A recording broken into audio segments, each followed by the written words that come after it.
Mesdames et messieurs, vous venez de suivre l'échange entre les deux chefs d'État ici. Du lancement des programmes des systèmes de passation des marchés.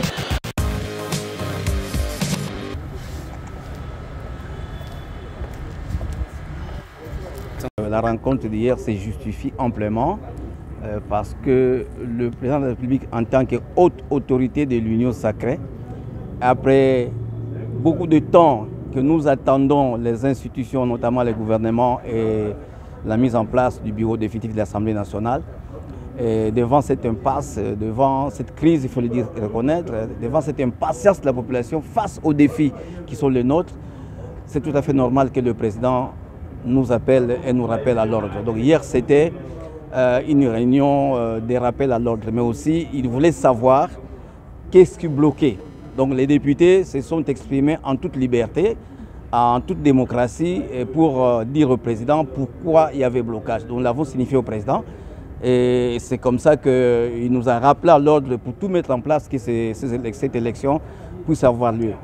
En bref, vous remarquez que le blocage se trouve au niveau du présidium. Vous avez tous vu le ticket qui était sorti avec beaucoup de népotisme. Vous avez vu ce qu'on a vu là. L'ensemble des députés nationaux ont trouvé que ce ticket ne valait pas la peine, il était discriminatoire et donc il fallait remettre les toits en ordre. C'est comme ça que le président a fermement recommandé qu'aujourd'hui déjà le présidium s'élargisse à l'ensemble de tous les présidents des regroupements politiques pour qu'ils revoient les tickets sur deux choses principales. D'abord que la province orientale qui n'était pas représentée soit représentée, la femme et puis tenir compte de la géopolitique. Donc nous attendons ce nouveau ticket qui va sortir par consensus pour que rapidement on ait le calendrier et qu'on passe à l'élection. Ça, ce sont des considérations personnelles, on n'a pas donné les détails, mais nous pensons vraiment que c'est le présidium dans l'ensemble qui n'a pas bien travaillé en toute démocratie.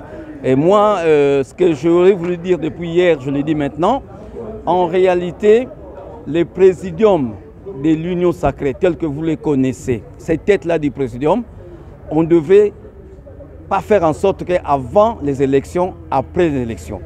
Le présidium que nous avons là-bas, c'était avant les élections. C'était autour même de la formation de l'Union sacrée dont on connaît l'histoire. Et lorsque nous sommes allés aux élections, qu'on est revenu avec de forces politiques, à mon avis, il faut revoir le présidium. Parce que jusque-là, c'était les chefs des institutions.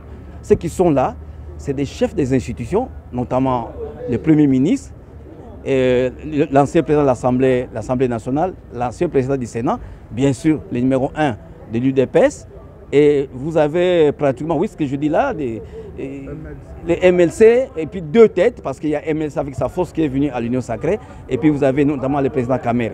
Donc maintenant, il faut évaluer les forces qui sont apparues après les élections, et qu'on tienne compte de nouvelles têtes, et que cet espace de l'Union sacrée, disons, du présidium, soit ouvert à tous, qui est l'inclusivité, et nous allons éviter des conflits dus aux frustrations. C'est ce que j'ai expliqué, c'est ce que le président a demandé.